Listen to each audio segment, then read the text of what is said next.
ini menjadi waktu paling baik bagi kami. Tuhan, kami berdoa, Tuhan jauhkan semua penggoda pencobaan, baik di dalam kami, baik di sekitar kami. Supaya di dalam damai-Mu kami belajar firman Tuhan. Terima kasih banyak Tuhan, berkati hamba-Mu dan berkati semua orang yang memberi hidupnya untuk pemberitaan firman hari ini. Kami rindu pada firman-Mu. Berfirmanlah bagi kami Tuhan di dalam nama Yesus, firman yang hidup itu kami berdoa. Amin. Bapak Ibu Saudara-saudara, di kesempatan hari Minggu tanggal 9 Februari 2025, tema yang ditetapkan oleh Majelis Sinode Gemit adalah mengaku percaya dan mengenal yang diimani. Mengaku percaya dan mengenal yang diimani. Pembacaannya terambil dari Injil Matius pasal 16 ayat 13 sampai ayat yang ke-20. Injil Matius pasal 16 ayat 13 sampai 20. Untuk itu saya jemput jemaat Tuhan berdiri. Pengakuan Petrus. Setelah Yesus tiba di daerah Kaisarea Filipi, ia bertanya kepada murid-muridnya, kata orang, siapakah anak manusia itu? Jawab mereka, ada yang mengatakan Yohanes Pembaptis, ada juga yang mengatakan Elia, dan ada pula yang mengatakan Yeremia atau salah seorang dari para nabi. Lalu Yesus bertanya kepada mereka, tetapi apa katamu, siapakah aku ini? Maka jawab Simon Petrus, engkau adalah Mesias, anak Allah yang hidup. Kata Yesus kepadanya, berbahagialah engkau Simon bin Yunus, sebab bukan manusia yang menyatakan itu kepadamu, melainkan Bapa-Ku yang di sorga. Dan aku pun berkata kepadamu, engkau adalah Petrus, dan di atas batu karang ini aku akan mendirikan jemaatku, dan alam maut tidak akan menguasainya. Kepadamu akan kuberikan kunci kerajaan sorga. Apa yang kau ikat di dunia ini akan terikat di sorga, dan apa yang kau lepaskan di dunia ini akan terlepas di sorga. Lalu Yesus melarang murid-muridnya supaya jangan memberitahukan kepada siapapun bahwa ia Mesias. Demikian firman Tuhan. Berbahagia setiap orang yang mendengar firman, memelihara dan melakukan dalam hidup setiap hari. Haleluya. Haleluya, haleluya, haleluya. Mari silakan duduk semuanya. Bapak Ibu Saudara-saudara, shalom. Kuat sedikit, shalom. Selamat pagi. Di awal saya mau kasih tahu bahwa ini hari belum terjadi perpisahan dengan saya. Ada tunda. Ini ruangan, ini dekorasi bukan untuk perpisahan. Untuk sidang Majelis Sinode Gemit. Karena itu saudara-saudara, mari kita dukung persidangan ini dalam doa. Tetapi sekaligus karena setelah kita ibadah ini, ruangan akan segera dirubah untuk menjadi ruang sidang. Tolong jaga kebersihannya, dan hari ini kita ibadah tidak lama. Saya khotbah cepat saja, terus kita selesai. Baik, Bapak Ibu Saudara-saudara, tema yang ditetapkan oleh Majelis Sinode adalah mengaku percaya dan mengenal yang diimani. Saya ingin mulai dengan mengatakan ini, saudara-saudara. Apakah saudara pernah mengalami suatu saat ketika berbicara tentang orang tertentu dan orang punya kesan yang buruk terhadap dia, terus saudara yang mengenal orang itu, saudara bilang begini, tidak, kamu omong begitu tapi belum kenal dia. Kalau sudah kenal dia itu orang baik sekali. Pernah alami begitu? Orang punya kesan buruk tentang seseorang, saudara yang mengenalnya mengatakan tidak, itu mulut saja. Wush, itu orang baik. Saudara pasti pernah mengenal. Saya kira itu penting dalam kaitan dengan mengenal. Sebab apa? Kalau orang tidak mengenal dengan baik, tindakannya bisa salah. Kalau pengenalan salah, maka tindakan bisa salah. Saya ingat sekali, saya dengan keluarga pergi ke Soe. Sampai di pom bensin di Soe, kami mau isi BBM toh. Pas parkir begini, saya turun, Ibu Pendeta di atas mobil dengan anak-anak. Terus ada orang dari Kupang. Pak Pendeta Yandi, shalom. Aduh, apa kabar? Kami pegang tangan, kami ciuman hidung. Ternyata di sebelah ada ibu-ibu lain. Ini ibu setelah pegang tangan dengan saya, cium saya, dia cium itu ibu di sebelah. Dengan yakin sekali, mama ada baik-baik. Ini ibu juga heran begini. Setelah itu baru lihat, ibu pendeta di mobil. Lalu yang tadi saya cium ini siapa? Memang mengenal itu penting. Salah kenal, kita tindakan bermasalah. Tapi sudahlah, yang penting bisa bikin baik. Tapi intinya saudara-saudara, pengenalan yang benar itu menjadi sesuatu yang penting. Tapi karena tema kita itu berbicara tentang mengenal, mengaku, mengimani, maka saya tadi di belakang dengan Cornel Sonong ada bicara tentang dokter-dokter yang ada di Agape ini kan banyak. Lantas saya berpikir begini. Saudara tahu bahwa ada seorang dokter yang bagus. Dia menangani pasien dengan baik. Saudara sakit, kita sakit. Waktu saudara tahu dokter itu bagus, saudara sembuh? Tidak. Sudah tahu dokter itu bagus, saudara belum tentu sembuh. Saudara pergi ke dia, sudah sampai di dia. Dia kasih resep, kasih obat. Sembuh saudara? Tidak juga. Saudara hanya bisa sembuh kalau tahu dia bagus, pergi kepadanya, dikasih resep, anjuran-anjuran ikut, dia sembuh. Banyak orang masih sampai pada pengakuan bahwa Yesus itu luar biasa. Yesus itu terlalu dahsyat. Banyak orang baru sampai di situ. Tapi mengandalkan dia untuk sesuatu adalah barang yang agak rumit dalam perjalanan kekristenan kita. Saya kemarin pulang dari Jakarta, di pesawat saya pikirkan, dalam merenungkan bagian ini saya pikirkan satu bagian ini. Tuhan Yesus adalah orang terkenal yang tidak dikenal oleh banyak orang. Saya ulangi. Tuhan Yesus itu adalah orang terkenal. Kita hidup tidak sesama dengan dia. Ada 2000 tahun lalu dia hidup, tapi dia sangat terkenal hingga hari ini. Bahkan orang yang tidak mengimani dia juga cari-cari tahu tentang dia. Sangat terkenal. Tapi tidak dikenal oleh banyak orang. Dia terkenal tapi tidak dikenal oleh banyak orang. Karena orang hanya sebatas tahu nama. Isi hatinya, kerinduannya, semua yang ada yang di dalam hidupnya tidak diketahui, apalagi diyakini, diimani oleh seseorang. Saya ulangi kalimat ini. Yesus orang terkenal yang tidak dikenal oleh banyak orang. Kita membaca bagian ini, saudara-saudara, menurut Matius pasal 16. Ayat 13 sampai ayat yang ke-20. Dengan sebuah pertanyaan yang ringan sekali, siapakah Yesus? Siapakah Yesus?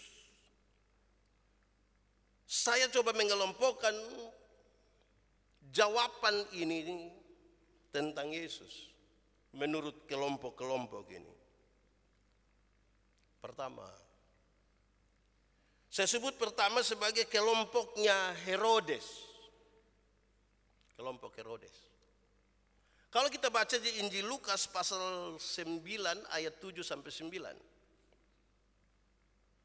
Herodes mendengar bahwa Yesus adalah Yohanes yang telah bangkit.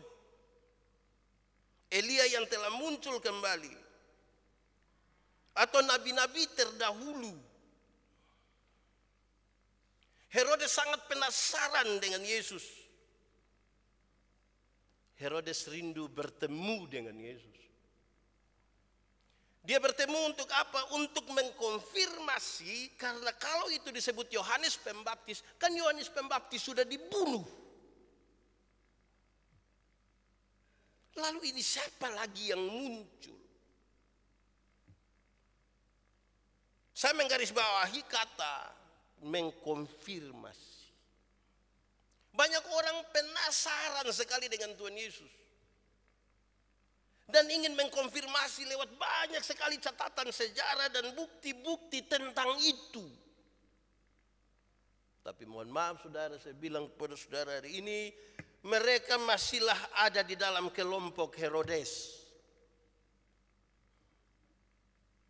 Dan orang yang seperti ini pasti tidak beriman. Dia akan melihat dulu baru percaya. Dia akan mengkonfirmasi lebih duluan baru dia meyakini sesuatu. Kan bertentangan dengan iman. Iman adalah dasar dari segala sesuatu yang kita harapkan dan bukti dari yang tidak kita lihat.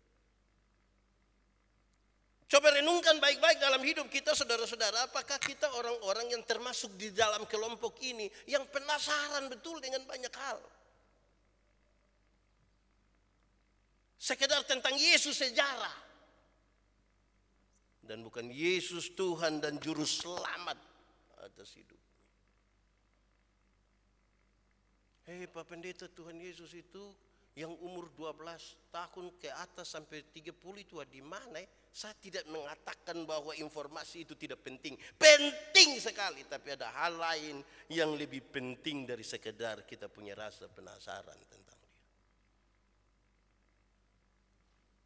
Saudara akan habis dengan banyak pertanyaan, saudara akan habis dengan banyak buku-buku tentang Yesus. Kelompok pertama. Kelompok yang kedua saudara-saudara adalah kelompok yang saya sebut kelompok kata orang.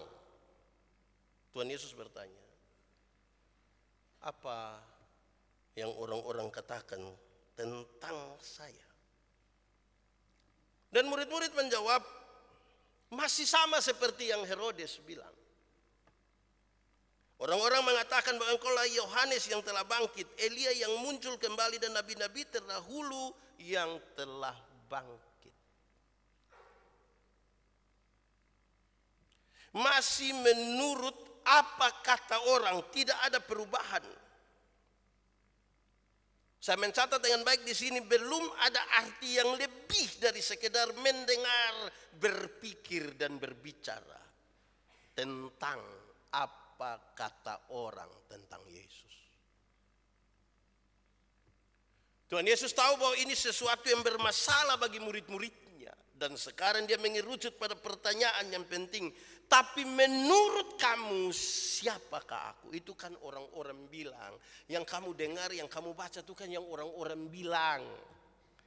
Penjelasan-penjelasan dari pendeta Yandi itu kan itu yang orang bilang.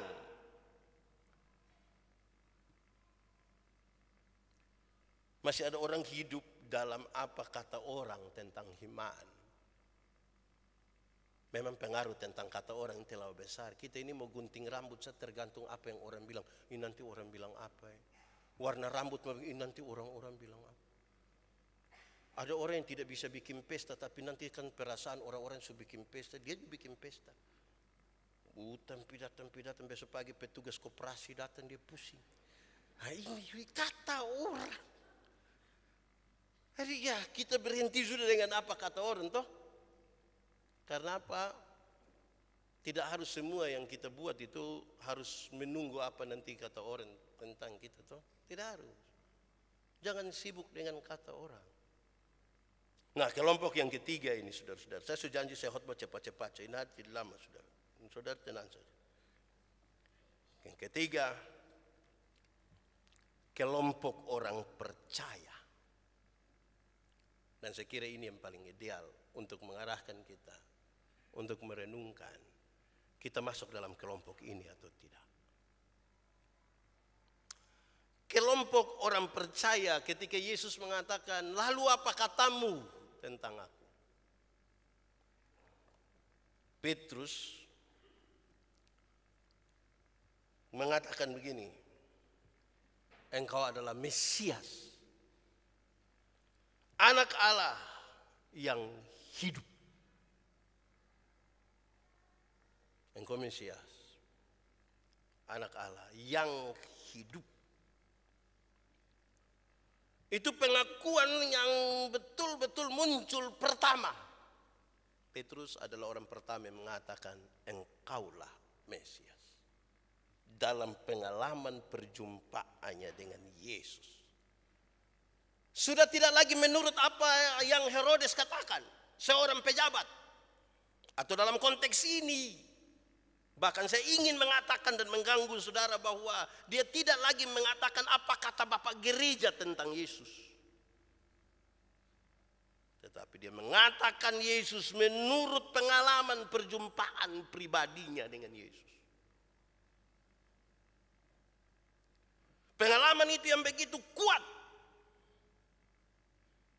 untuk dia berani mengatakan kepada Tuhan, engkaulah Mesias, anak Allah yang hidup. Saya kira memang betul saudara-saudara, karena pengalaman dengan Yesus itu kata kunci. Maria pagi-pagi buta pergi ke kubur itu. Baru saja Yesus mati beberapa hari dan bermasalah bagi orang-orang yang mau mengatakan Yesus itu Tuhan. Tapi Maria itu bangun pagi-pagi pergi ke kubur itu. Kenapa Maria berani? Padahal itu pagi-pagi buta, listrik belum ada. Kalau ada juga mungkin mati. Terus menuju ke kuburan. Orang-orang bilang di kubur itu banyak setan. Betul? Betul kok tidak? Betul kok tidak? Tidak betul. Di kubur itu banyak mayat betul, tapi belum tentu banyak setan. Setan itu ada di mana-mana. Di rumah ada kok tidak? Di jalan? Di gereja? Mana? Maria pergi ke situ. Kenapa dia pergi ke situ? Karena pengalaman perjumpaan dengan Yesus. Maria inilah yang disebutkan dalam Lukas pasal 8. Dia kerasukan 7 roh jahat. Tuhan Yesus sembuhkan dia. Dan pengalaman itu membuat dia mengabdikan diri pada pelayanan Yesus. Dan mencari Yesus. Pasti perenungan hari ini bagi kita. Apakah kita punya pengalaman dengan Yesus secara pribadi? Karena ada lanjutannya. Yesus tahu persis bahwa pernyataan Petrus ini adalah pernyataan yang tulus sekali. Dan dalam ketulusan itu Yesus kemudian bilang begini. Petrus, engkaulah batu karang.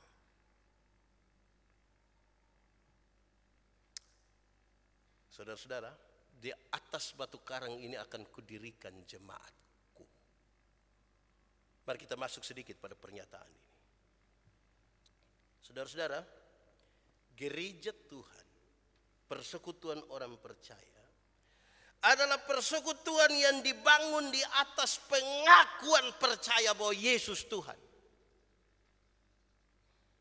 Jadi kalau masih ada saudara ragu-ragu hari ini dengan Yesus, tidak pantas masuk dalam persekutuan orang percaya. Masih ragu dengan Tuhan Yesus, tidak boleh masuk dalam persekutuan orang percaya. Karena jemaat didirikan di atas pengakuan bahwa Yesus Tuhan, yang kemudian kita sebutkan dialah kepala gereja. Itu sebegitu seriusnya. Untuk memaksa kita masuk sampai ke kedalaman jiwa kita untuk melihat, mendengar, merasakan. Kita mengaku Yesus Tuhan atau kita ragu-ragu. Hari-hari ini di media sosial itu orang beromong sedikit separuh pusing. Saya pernah bilang pada saudara, ada 2 orang yang baru tamat sekolah teologi datang ke saya, Pak Pendeta ini berat ini. Kenapa?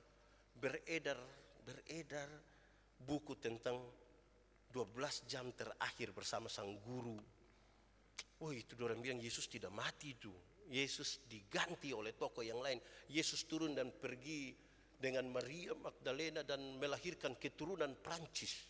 Wih, ini bahaya buku sebenarnya. Saya senyum-senyum. Dorang 2 bilang, kenapa Pak Pendeta senyum-senyum? Saya bilang, jadi kamu 2 mau saya menangis. Dorang 2 agak gelisah. Terus saya bilang begini, kamu 2 punya kemampuan menarik kembali itu buku-buku semua? Tidak. Oke, kamu dua punya kemampuan, orang sudah baca itu buku, kemudian kamu dua punya kemampuan menghapus memorinya. Tidak, kamu dua punya kegelisahan juga tidak merubah apa-apa. Tapi kamu mau jalan keluar untuk ini. Iya, jalan keluarnya gampang. Jalan keluarnya dengar. Bilang yang cetak itu buku, cetak tambah banyak. Bikin pakai media lain, pakai uang, berbagi-bagi ke seluruh dunia dan semua. Bilang kepada saudara, perjumpaan pribadi saya dengan Tuhan Yesus tidak bisa gugur hanya karena saya membaca satu teks kecil itu. Itu mesti jadi pengakuan yang kokoh, yang di atasnya kita mengaku Yesus Kristus kepala gereja. Itu ucapan Petrus secara personal, tapi mewakili kita semua yang mengaku sebagai gereja. Saya takut kalau kita bergereja tapi kita ragu pada Kristus. Saudara-saudara, tepuk tangan dulu. Saya mau kita tepuk tangan dulu. Baru saya jelaskan kenapa tepuk tangan. Waktu kita mau bangun gereja di bawah, di Agape, banyak orang ragu. Sekarang jalan. 70% kok berapa? Saya hitung-hitung matematika kok pusing. Tapi saya kasih pakai tua, kita butuh bangku berapa? 100. Saya kasih naik 200. Hari ini kita sudah punya lebih dari 130 bangku untuk gereja itu. Masa Tuhan punya pekerjaan kita ragu? Tapi belum selesai. Videotron. Kita butuh 2. Hari ini 1 sudah kelar.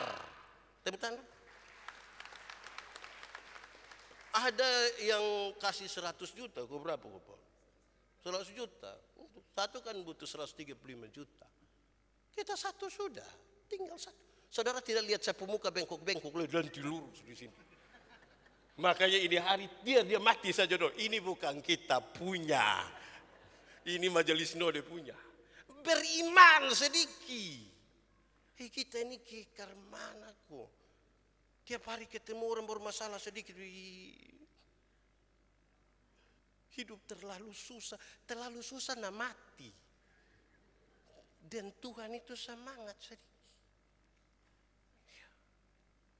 Ada masalah. Tapi dalam keyakinan kita kepada Tuhan, Tuhan pasti menyertai kita melewati pergumulan kita. Ada amin kok. Jadi gitu. Saudara-saudara, lanjutan dari pernyataan ini menarik. Gereja berdiri di atas pengakuan orang percaya. Saya lanjut menegaskan itu. Pengakuan orang percaya seperti batu karang yang tidak akan goyah. Jadi kalau saudara masih goyang, itu belum batu karang. Masih batu kapur itu. Itu belum batu itu. Mangkali kertas. Pengakuan orang percaya seperti batu besar, batu karang yang tidak akan goyah.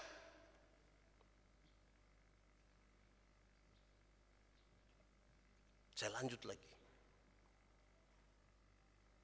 Kunci kerajaan diberikan kepada mereka yang punya pengakuan yang tidak akan goyah. Kunci kerajaan diberikan supaya apa? Masuk. Kan kunci kita pegang. Kunci kita pegang lagi ada orang dalam di surga. Dia pun nama Yesus. Masa tidak masuk? Jadi kalau saudara masih goyang, itu kunci tidak kasih pada saudara. Lebih baik kasih di Simon.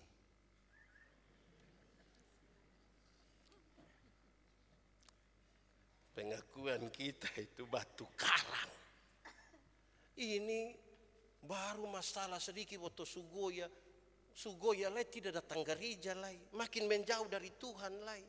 Nah mau percaya ke mana?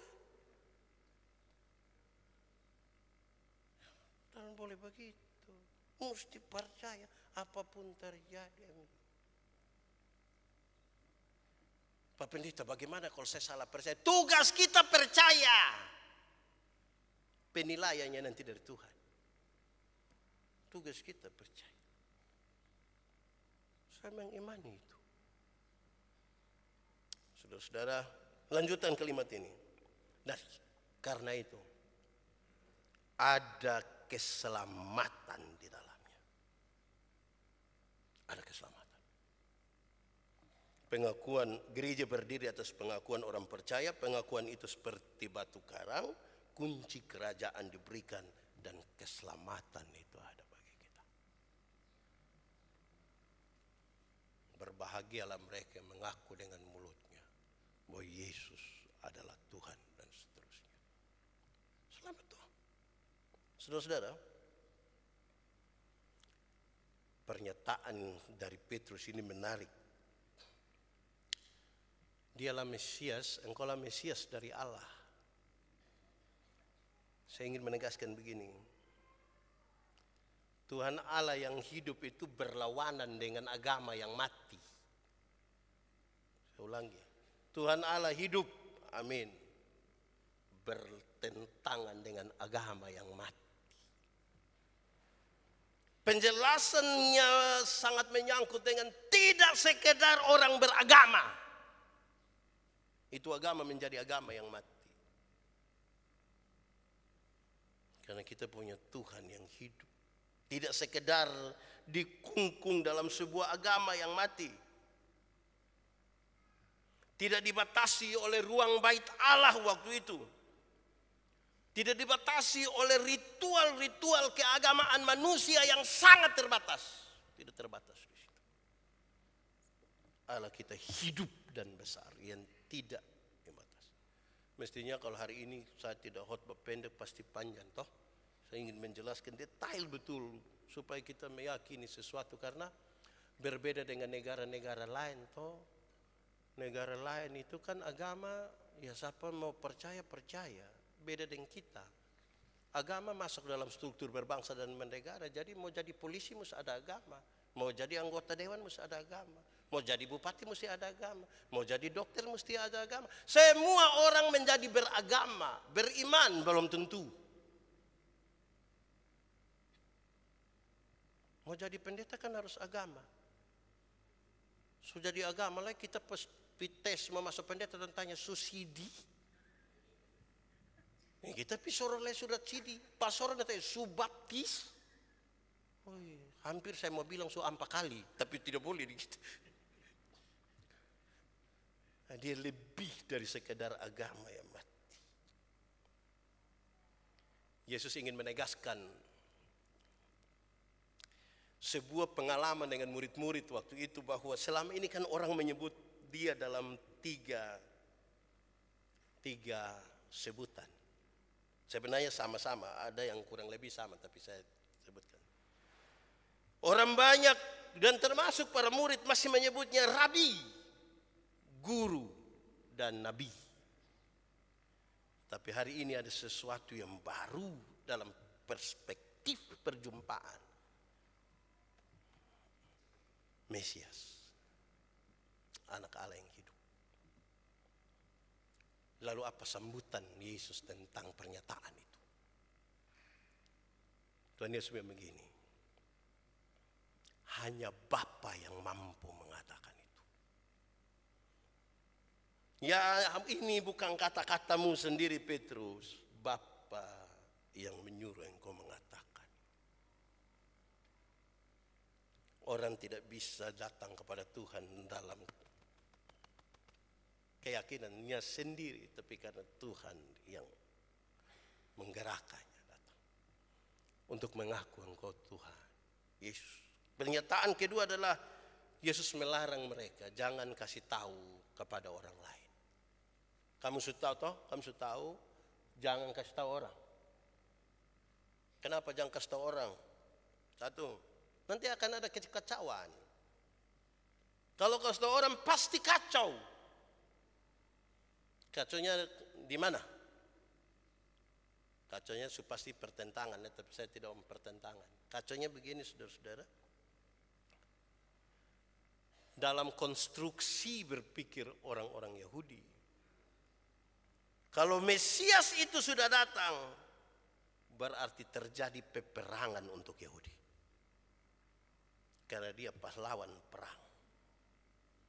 Hari ini Mesias sudah ada, dan tanya perang kapan? Mau perang, pasti kacau. Tapi yang kedua yang lebih spesifik dari itu, jangan katakan kepada Kopau,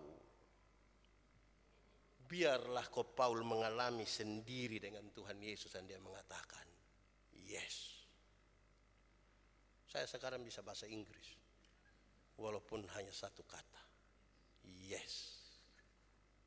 Kata kedua, itu saudara yang bilang, saya yes saja. Jangan katakan kepada Cornelson, tapi bersama-sama dengan dia sampai dia menemukan jawaban. Iya, Engkaulah Tuhan. Jangan katakan kepada Simon, supaya dia kerja-kerja di gereja, dia ketemu Tuhan Yesus di sini. Ya,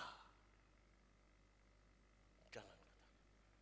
Tapi itu tidak bermaksud tidak usah ada pekabaran Injil. Karena poin yang ingin disampaikan adalah iman tidak boleh dipaksakan.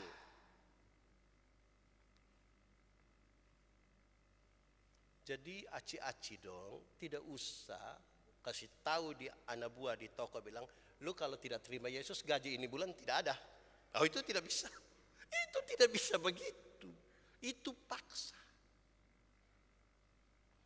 Iman dan Tuhan itu tidak boleh dipaksakan. Supaya satu waktu agama tidak ada sekalipun orang beriman masih hidup. Tidak usah paksa. Kehidupan kita dengan Kristus menarik perhatian. Hubungan dengan Tuhan itu kan harus hubungan yang berkualitas. Kualitas itu memaksa orang untuk melihat, oh betul, ternyata hidup dalam Tuhan begini. Kalau begitu kami juga ingin mengenal Tuhan itu. Perjumpaan dengan Tuhan itu kemudian membuat betul. Baik saudara-saudara, masing-masing orang jangan dipaksakan ya. Kita punya tugas kasih tahu, membimbing, tapi nanti dia ambil keputusan. Jadi bapak mama don tolong jangan bilang, Siri cepat kok ikut katekisasi itu. Ibu Ellen sutunggu, Putri sutunggu itu. Cepat-cepat. Iko katekisasi ini kelas 3 lagi nanti. Memangnya mengaku iman hanya kelas 3. Tugas kita adalah ibu-ibu, bapak-bapak, bawa anak iko sekolah minggu. Iko sekolah minggu. Kasih tahu dia iko sekolah minggu. Ini iko sekolah minggu pemalas. Tapi cita-cita jadi saksi Kristus. Tidak bisa. Saya pernah bilang pada saudara, dorong anak-anak kita ikut sekolah minggu. Karena kita ini dorong-dorong ikut les bisa. Ikut les bahasa Inggris sayang. Biar omong itu bikin keliru pendeta Yandi. Ikut les bahasa Inggris bisa, ikut les bahasa Mandarin bisa, ikut tari balet yang jalan hanya pakai ujung jari itu ayo ikut saya, dia pemalas, ikut nanti mama beli kasih kujawas, mama beli oto hanya untuk dia.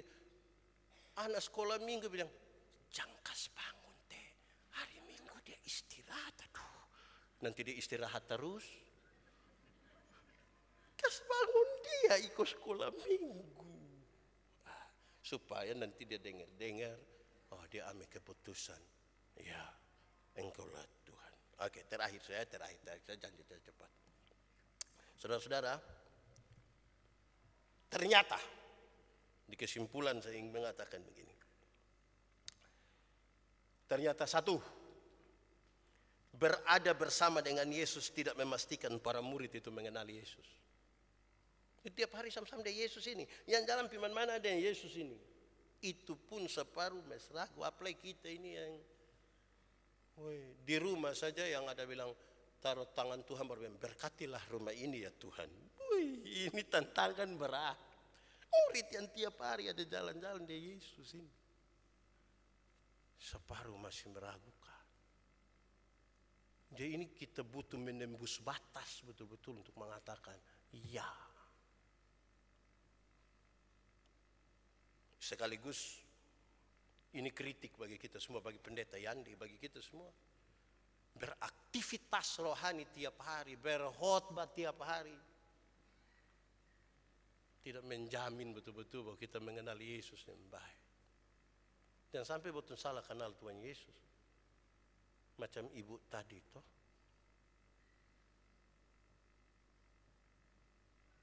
Kedua,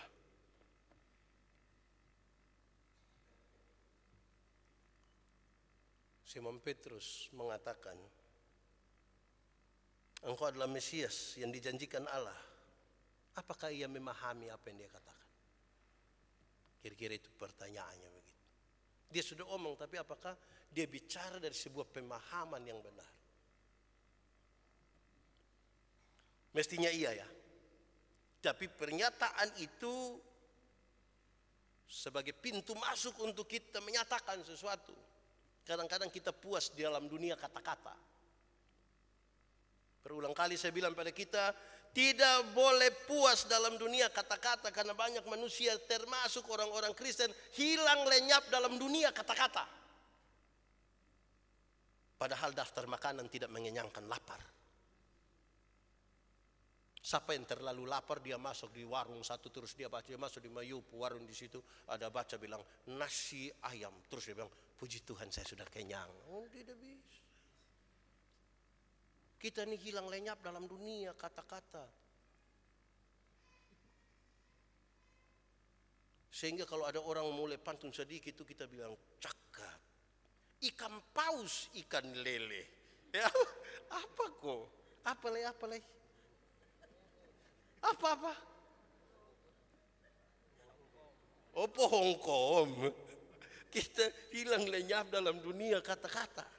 Berhenti sudah dalam dunia. Kata-kata itu perlu, terlalu penting. Tapi jangan hidup dalam kata-kata. Ada hal yang mesti. Bayangkan kalau saya punya istri, saya bilang, "Mah, saya cinta."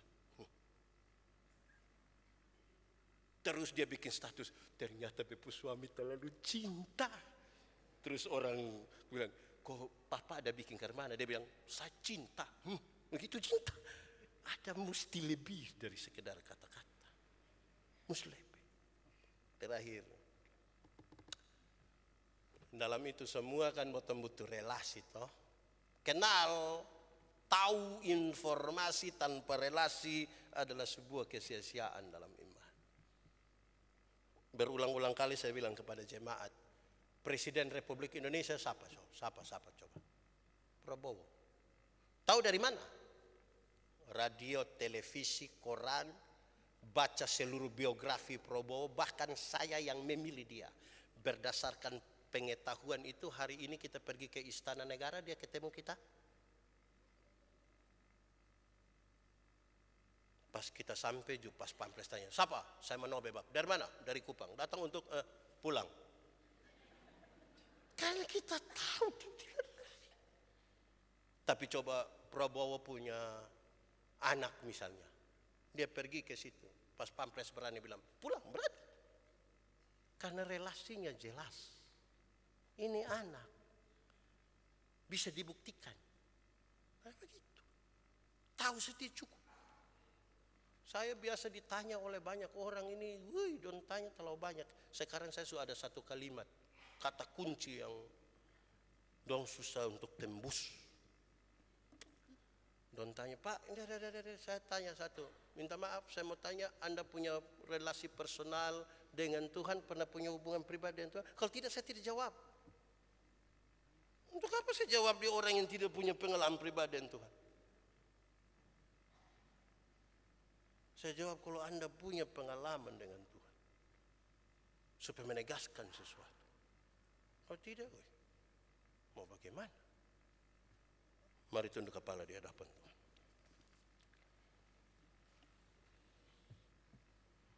Tuhan, terima kasih untuk firman-Mu.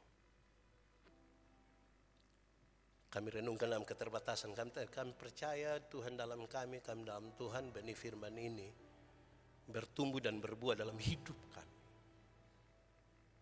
Tuhan, kami sangat rindu firman-Mu jadi pelita bagi kaki kami, terang bagi jalan kami. Tuhan, kami sangat rindu kami tidak hidup dalam apa yang orang lain katakan tentang Tuhan. Kami tidak hilang lenyap dalam dunia kata-kata, tapi kami mau juga mengatakan Engkaulah Mesias, Anak Allah yang hidup, yang tidak dibatasi oleh aktivitas rohani kami tiap-tiap hari. Terima kasih banyak, di dalam nama Yesus kami berdoa. Amin.